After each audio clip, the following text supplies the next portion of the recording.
Cool. All right. So I'm so super excited because this is my first live for the group Women's Libido Rising.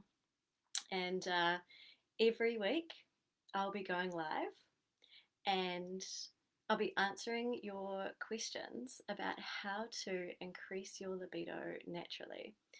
And I'll be posting up a couple of days before in the group and on Instagram to ask for any of your questions that you want to get answered. So there are some three pretty interesting questions for us to dive into today. The first one is how to heal sexual trauma. The second question is how to feel more attracted to your partner. And the third question we're going to be looking at is what happens if your partner is watching porn? So, all really great questions for us to dive into. So, let's look at how to heal from sexual trauma. This is a huge question, so I'll just be able to touch on a few things here. But some really key points that I want to emphasize is that you don't need to go back into your trauma and relive your trauma in order to heal. Okay, this is very, very important. There is so much research out there to show that going back blow by blow into your trauma can often re traumatize you. And it's quite a heady mind way of going about how to heal trauma. But what we now know about trauma is that it gets stored in the body. Okay, and by stored in the body, I mean that you experience something that's traumatic and then it starts to lodge, or maybe you feel contracted. So anytime you're experiencing trauma, the natural human response is to close in, contract, and get tense. Okay, if that trauma isn't released in the moment, and if you've experienced deep sexual trauma, then it's often not able to be released in the moment. Then the memory, your body memory, remembers that tension, okay? And it can start to come out and manifest in different ways. So it might not be that you physically feel that tension again, but it could be that it starts to lead to injury, or on another more subtle level, it can start to impact illness and disease. It also means that you can feel numb inside your body. So if you're struggling to feel sexual pleasure, it can also be because somewhere in your past, your body has learned that it needs to shut down, right, in order to protect itself. And it's your body being really, really clever, actually, in this moment. Um, but it does mean that uh, the body starts to become less sensitized, okay, therefore becoming more numb and therefore not being able to feel or experience as much pleasure. So, how to heal from sexual trauma. So, the first thing is don't go back into the story blow by blow. Second thing is work with the body. Okay, work with the body. And what do I mean by that? I mean that it's all about feeling sensations and what I call the felt sense. Yeah, so a sensation, you can feel it in your body right now, actually. So notice where you feel a temperature difference, like where you feel warmer or cooler. Yeah, and then also notice where you feel tension in your body. And also notice where you feel what I call movement, which is like pulsing or tingling, streaming, clammy feeling, silky calmness, descriptive words. So right now I feel a lot of tingling in the ends of my hands. So that might not mean anything to the logical brain, right? But the way that trauma in the body works is that trauma is not logical, right? And because it gets experienced in such a cellular level, being able to logically understand what happens doesn't heal it. Yeah. And so this is why it can be a little bit like confusing for people on how to heal sexual trauma, because actually what you need to do is go into the body and feel your sensations.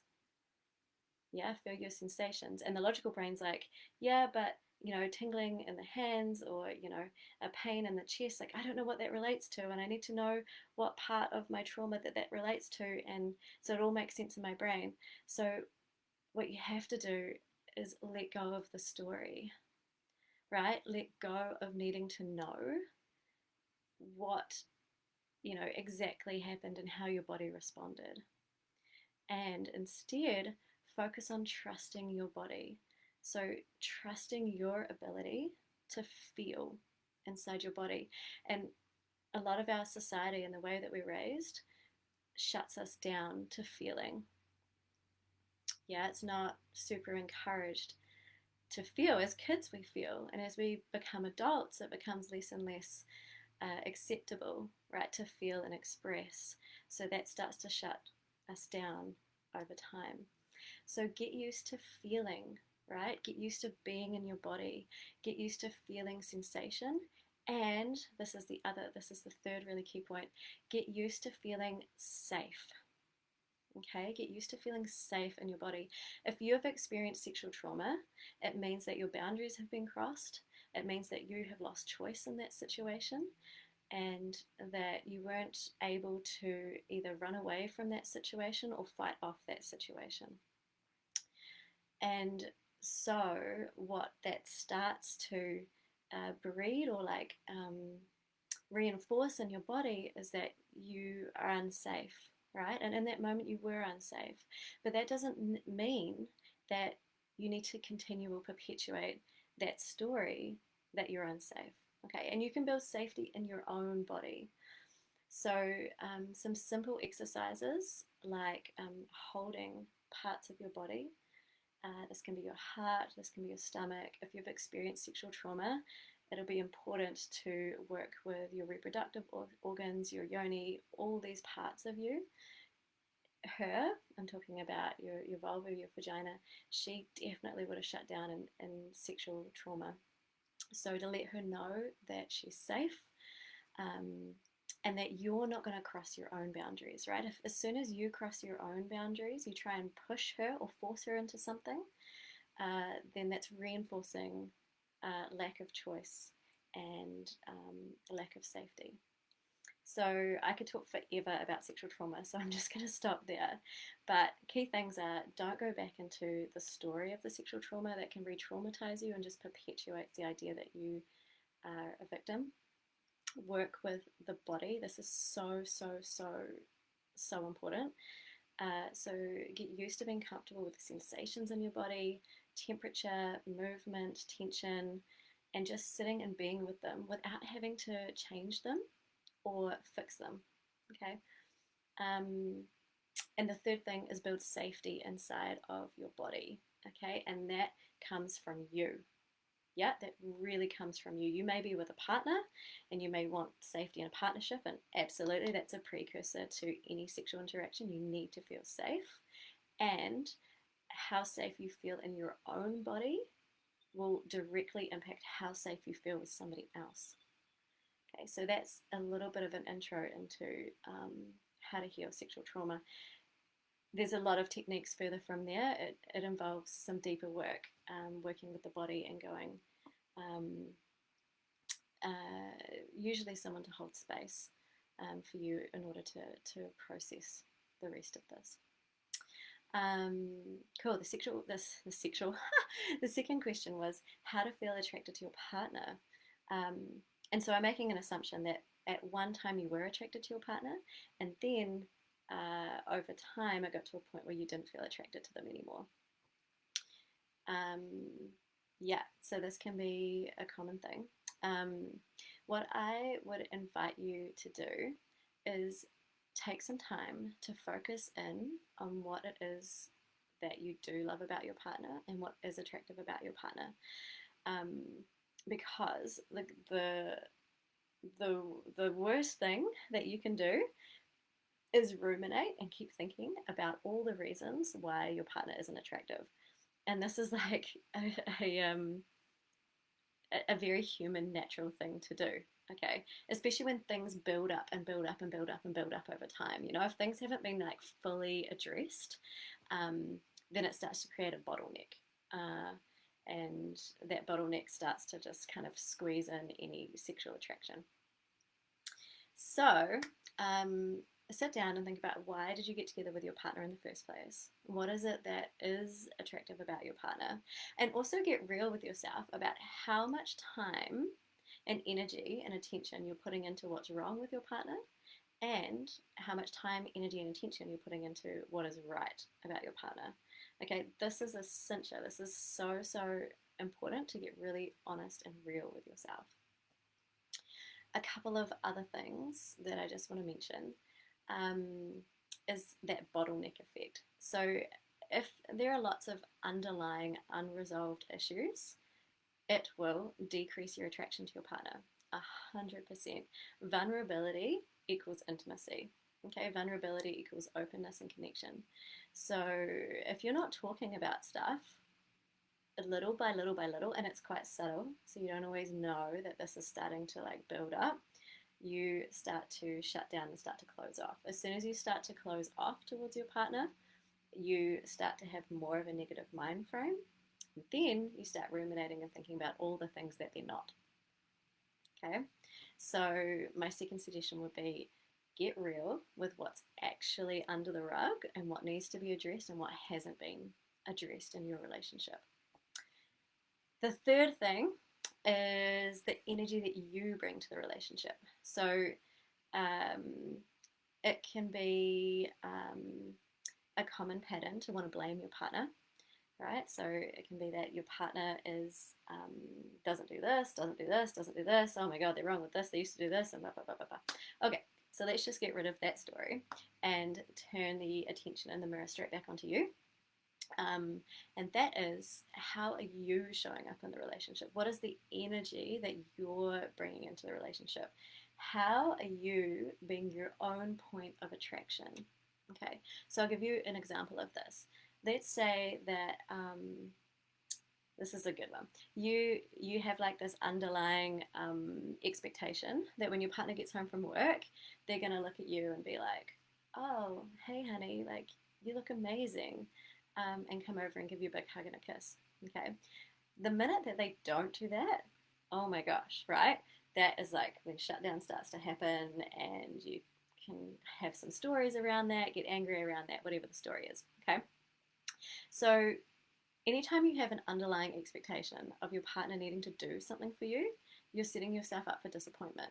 Okay, and you are not in control of your point of attraction. Okay, because you actually control what you attract in. So let's say that instead your partner got home, or before your partner got home, you were like, you know what, like I'm gonna get myself just kind of like feeling really good. You might put on some nice earrings, or run yourself a bath, or get into something nice, or not even any of that. Maybe it's like you just want to have a dance to your favorite song. Maybe you want to meditate and breathe for a bit and imagine this like attractive energy emanating from you. And your partner gets home, and you go up to them and you stroke them on the back of the neck, and you say, "Hey, sweetie, welcome home. I'm so happy that you're here. And I really want to sit down and have a nice dinner and share how our day was." Yeah. Can you feel the difference in your point of attraction? Okay, so it no longer becomes about, what's wrong with my partner, or what does my partner need to do? It's, hang on a second, what is my point of attraction? Okay, how attractive am I feeling in this relationship? And what could I do to increase the intimacy and the attraction overall? Because when you change your point of attraction, your partner is going to respond so differently, right? You can imagine how a partner would respond different in that situation. So as soon as your partner starts to go, "Oh wow, baby, like you actually do look really good, and I would love to sit down and have dinner and share that with you. Thank you so much." It's like all of a sudden you got what you actually wanted originally, but rather than being a victim and standing back and going, "Okay, I'm going to wait for my partner to do that, and I'm going to test my partner to see how how much my partner wants me." No, just take it on yourself and go, "Okay, I'm taking responsibility for my point of attraction and the attraction that I'm bringing to the relationship." Okay, the third question is what happens if your partner is watching porn? And if you're a female, pre- that can bring up lots of emotions. Okay, that can bring a lot of things around worth, comparison, and there's a couple of things to do with this particular topic. Two separate ones. The first one is what it brings up for you. Okay, completely separate to what your partner is doing. And how much can you own the feelings of what's coming up for you and no longer make it about your partner and what they're doing? So in this situation, it would be okay, so my partner's watching porn. Oh, I notice that this is really bringing up feelings of insecurity. This is bringing up feelings of lack of worth. Yeah. Oh man. And even as I'm talking about this, it's like I can feel this sensation in my belly, this kind of like wobbly feeling. And um, and owning that, okay, outside of the story. Yeah. Because the thing is, it's because it's porn, right? If you're or and and related to like other women, if it was like your partner was what's another good example? I don't know, um, like let's say that your partner was working hours that were too long, right? Um, you wouldn't necessarily blame his workplace, right? Or necessarily blame the porn, like if we're just crossing it over as a metaphor. Um, and you would want to like feel into what that brought up for you. Okay, if we go back to the feelings of worthiness and comparison, ask yourself, where in my life do I compare myself against other women? Big question. Where else in my life do I feel not worthy enough or not sexy enough? Right? How do I feel towards myself and how much I have to offer in a relationship and in my sexuality? Because if you're feeling any insecurity about your sexuality, then your partner watching porn is going to bring up a lot. Yeah. So that's kind of like one half of the question. The second half of the question is education around porn and whether it is helpful for your partner. Um, so I don't want to be like a a right or wrong about porn. I think it's up to each individual to decide what works best for them. There is some research that points to what happens when people get addicted to porn or use porn too much that I definitely want to highlight. Um, so, porn is a tool, and like any tool, it needs to be, I believe, used wisely. Uh, and also, the type of porn that somebody is watching also does have an impact as well. So, what they've found, and I'm going to use men as an example because this is the situation that this question came from, is that the more men watch porn or the more addicted men get to porn, the more likely things are like erectile dysfunction or not being able to be hard for a long period of time. Um, it also leads to desensitization. So you would think that porn is pretty stimulating, right? And so it kind of heightens up that stimulation. But the truth is that um, when somebody's exposed to it repetitively, over and over and over again, it starts to desensitize them to what is real. Okay, and what is real is like, you know, a beautiful, intimate connection with their partner. But if they start watching porn, and let's say it's like pretty low grade porn, but they are addicted to it, after time it's like, oh, actually, this isn't really doing it for me anymore. Like, I kind of need to up the game on the intensity of the porn, right? To kind of keep me turned on. So then they might start watching things that like are a little bit more hardcore. And then that kind of gets to a ceiling, and it's like, actually, this isn't doing anything for me now either. So then they start to go into more intense or more like dramatic scenes or storylines of porn. So when that starts to happen, they become further and further desensitized and disconnected from the reality of what sex is. Okay, because porn is not real. Absolutely 100% not real. And it can perpetuate a story that a woman has to show up in a certain way or sound a certain way, or there has to be a certain interaction, or there has to be a certain storyline or a certain level of whatever it is. It could be kink, or it could be um, aggressiveness, let's say, to to get that person then to be turned on. So it creates this disconnect between what's real and what's not real. Okay.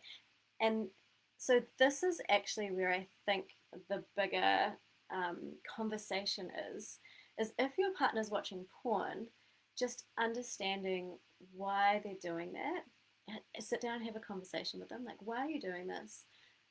Without being judgmental, right? Because as soon as you're like, why are you watching porn? It's making me feel like crap. Like, you shouldn't be doing that. Okay, that's like not going to be helpful to the situation, right? You want to center yourself, own the feelings that are coming up for you. Like, hey, when you watch porn, I notice that it brings up feelings of insecurity and worthlessness. I just want to own that from my side. And I'm really interested in hearing about your relationship with porn and where this started, um, and what were the social stories that you grew up with um, that led you to want to get interested in porn and have it as a regular practice. So I would be open to starting to have this conversation and be like, okay, you know, why are you doing it? Um, how often is this happening?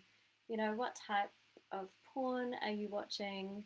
Um, do you know that if you watch porn and get addicted to it over an extended period of time, it is going to desensitize you? It's going to create a disconnect between what's real and what's not real.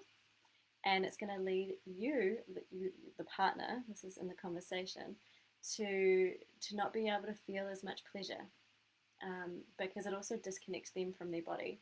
They're looking for external reasons to be turned on, rather than dropping into their own body, feeling their own sensations and feeling their own turn on.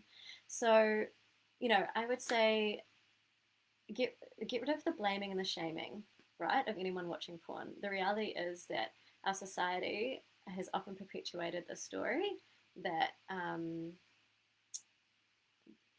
that porn is kind of normal or is real on some level. Lots of young boys get into it, so don't blame them for what they've experienced or what they have been exposed to or what the current norm is or what they believe the current norm is. Yeah. And start to get curious, right? And educate yourselves. Like, what is actually the impact of porn? Yeah. And yeah, and what is it doing for your partner, or their interaction with their own sexuality? Okay, I think this is really important because if you want to have a magnetic, loving, passionate, sexy relationship, this is the number one thing that you want to know. And that's if you have one person who feels connected to their body, sexually alive, sexually whole, and you match it with somebody else that feels connected to their body, sexually alive, and sexually whole, boom, magic is going to happen. Okay? If you have two people or one person who feels really disconnected from their body, yeah, or they're constantly looking for external sources to turn themselves on. External sources, look, I don't want to like discredit that. That can also be helpful. That's actually a helpful source to kind of like get your turn on going, right? But what I'm talking about is, are you constantly relying on somebody else for your pleasure? Okay, that is what I'm talking about, right? Or can you rely on yourself and your own connection to your sexuality to feel alive and whole and beautiful? So that's a little bit of my thoughts on porn. So yeah, in today's live, we looked at the topics: how to heal sexual trauma, how to increase attraction between your partner, and also what to do if you find your partner watching porn. And I'm going to be going live every week on Instagram and in my women's Facebook group, Women's Libido Rising. Women's Libido Rising is absolutely the place to be if you are a woman who wants her libido back through natural solutions and through connecting back into yourself. It's been a real pleasure to join you today. Make sure that if you've got questions that you post them up. So every week I'll be putting a post up that asks for your Q&A, for your questions. So comment in there, or if you want to be anonymous, you can also send me a private email and I will answer them. So thank you so much for everybody who is joining and who's live today. I can see you on board right now. I really believe that these are important topics to be talking about, and there are absolutely ways to move forward with the right tools and the right education.